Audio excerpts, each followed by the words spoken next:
Hi everyone, Angelo here, and it's the second Sunday of Lent. So this is a big story. We call the story the Transfiguration, where we have Jesus taking a select few of his disciples, Peter, James, and John, and leading them up a high mountain. And in the process, he is transfigured before them. You know, his clothes change. He's there talking with Moses and Elijah. I mean, who weren't his contemporaries, by the way? So it's a real unspeakable situation because just like the people of today, the people back then weren't necessarily big fans of who they probably assumed to be ghosts.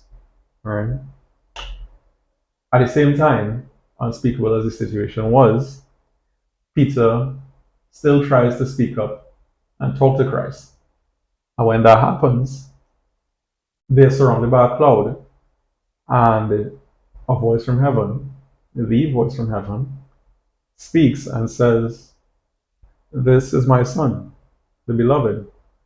Listen to him." And then after that, cloud disappears, and it's just the original fall that started. So they're making their way back down the mountain, and Jesus, very typical in Mark, says, "Don't say nothing to nobody." And we know how that usually goes anytime Jesus says, "Don't say nothing to nobody." But he says to them, "Don't say nothing to nobody until the Son of Man has risen from the dead." And good for Jesus, good for the disciples, he finally gets somebody who listens. But as much as they didn't say anything, they did discuss among themselves what could rising from the dead mean. So last week we were in the desert, and this week we're making our way up the mountain. And my advice to anybody, if you ever feel like God is leading you up a mountain, you should go. Especially because, I mean, not just even a Christian tradition alone, but I feel like any great mythological tradition that we look at in the world, Christian or otherwise, we must find at least one mountain, right? I mean, it seems like humans and the divine, we find this special encounter on the mountain. And the thing is, this is what Lent is about, right? Lent is about transformation. Lent is about transfiguration, as it is in this story, right? And the mountain is often a symbol of transformation. I mean, our transformation, our transfiguration can take place up on a mountain, up on that deserted, lonely place, especially because the higher you go, the less people you might find. And we have places similar like that in Trinidad. I mean, the main one I'm thinking of is Mount St. Benedict. And I feel like anyone who goes there, anyone who is familiar with the place, might at least implicitly agree that, there's something different about here. There's something sacred, even. A feeling that we may not necessarily get when we come back down St. John's Road and, might be, I suppose, closer to sea level then. But I'll talk about that a little bit actually later. So, in the Catholic tradition, we hold the site of this story as Mount Tabor. And because the Jewish scriptures and the Christian scriptures are so heavily linked, I'm like, you know what? Let me go back and see what is said about Mount Tabor. And I found that in Judges, without getting into too much detail of this story, is also a place where the divine and the human meet, where God helps the people to conquer their fears and to overthrow their oppressors, right? And then here too, in this story, the Transfiguration, this is also a place where the divine and the human meet. In both stories, there was a unity between God and humanity, right? In Judges, the unity came through the prophetess Deborah, and in this story, the Transfiguration, the unity comes through Christ. Deborah would have united the tribes, and Jesus would have united the disciples. So we have arguably the two greatest figures in Jewish tradition, We have Moses, who could represent the law, and often does. And then we have Elijah, who could represent the prophets, and often does. And then we have Jesus in the middle, right? That divine love. And I feel like when the three are together, meaning the law, the prophets, and the divine love, in that is where we hear the voice of God. The divine love would lead us up the mountain, and in the process, we hear the voice from heaven, that voice from God. And we don't know necessarily at what point it happened on the mountain. I mean, I believe there's a church at the top of Mount Tabor, but we know it happened, right? And it reminds me of that old quote that it's not a destination, but it's a journey. And I feel like that's what Lent is about. Lent is not a destination. Lent is a journey. I mean, not just Lent alone. I mean, our whole lives, right? Christianity, Christian discipleship, isn't simply about an end goal, a destination, but rather is one continuous journey.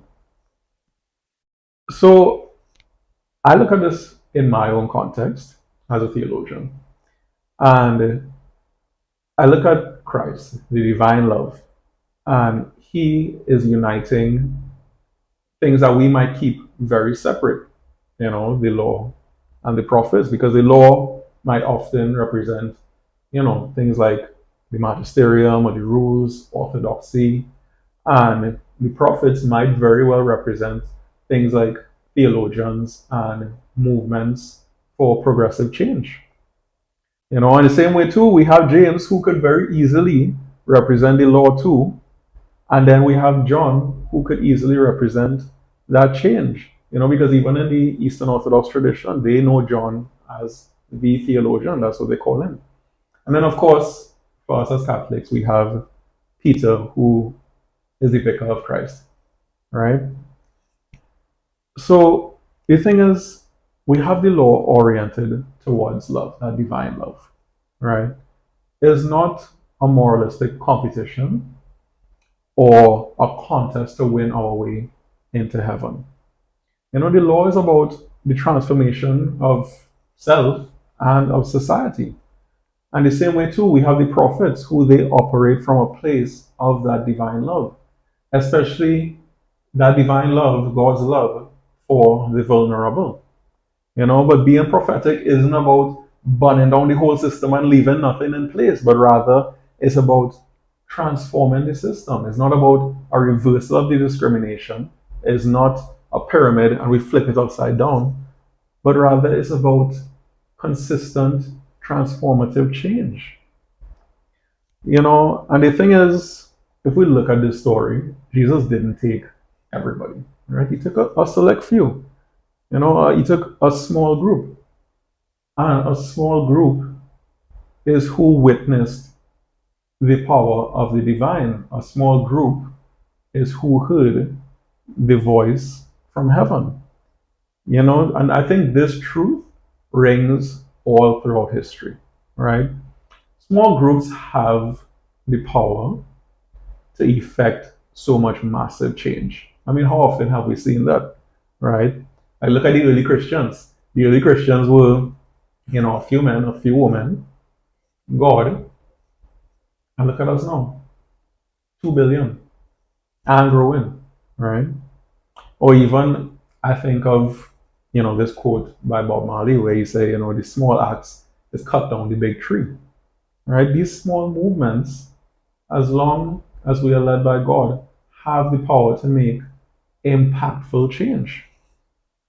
And I mean, so this story is a transfiguration, and it makes me even think locally of another small movement who they're doing major, major good work. And not just in Trinidad, but all across the Caribbean.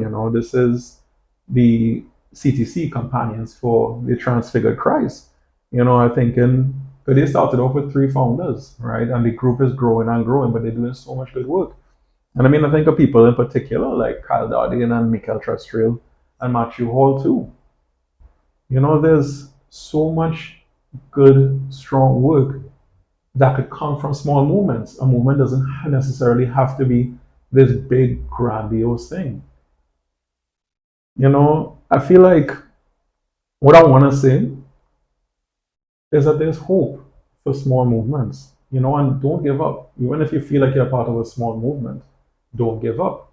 I mean, I think even too, because of course I'm always thinking about the theology group that I'm a part of, the CTCT, Conference on Theology in Caribbean Today. Like, I mean, I think of people that will be leadership, besides the legacy team, like Anna Chow and Clyde Harvey. We had even the most recent, we had Don Chambers and Anna Perkins, you know, plus Adana James, Stefan Alexander. I mean, even now new, we have Alison McCletchy and we have Ingrid Ryan Rubin, and so many different people. Like, if I were to name everybody in the group, this video would end up a lot longer than it should. But every single person who makes up that group contributes toward the change that we get to make.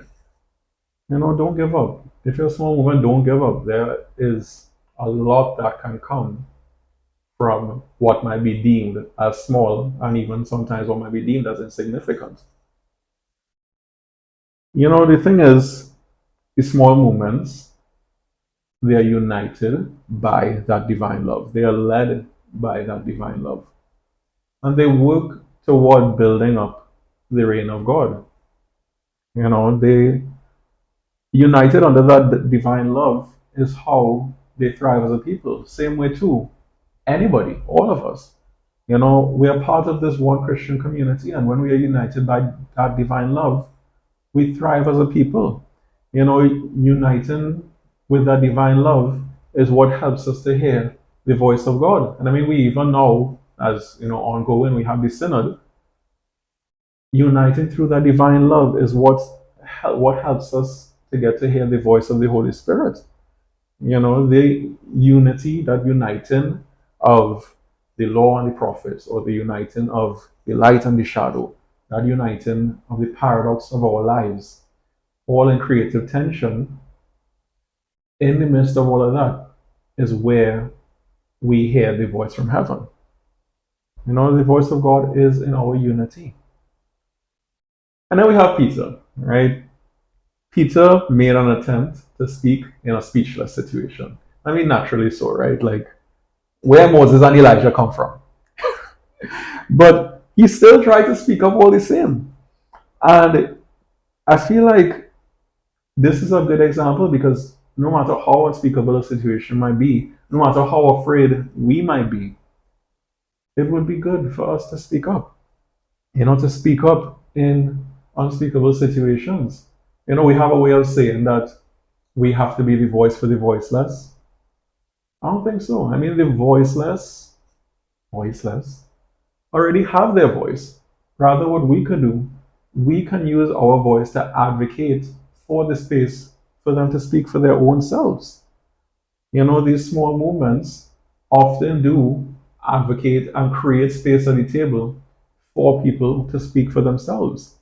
And Peter here too is showing us a good example that even when we speak up in situations where we're afraid, great things could happen. So the thing is, like how earlier I would have referenced that up on Mount St. Benedict there's a different feeling compared to lower back down.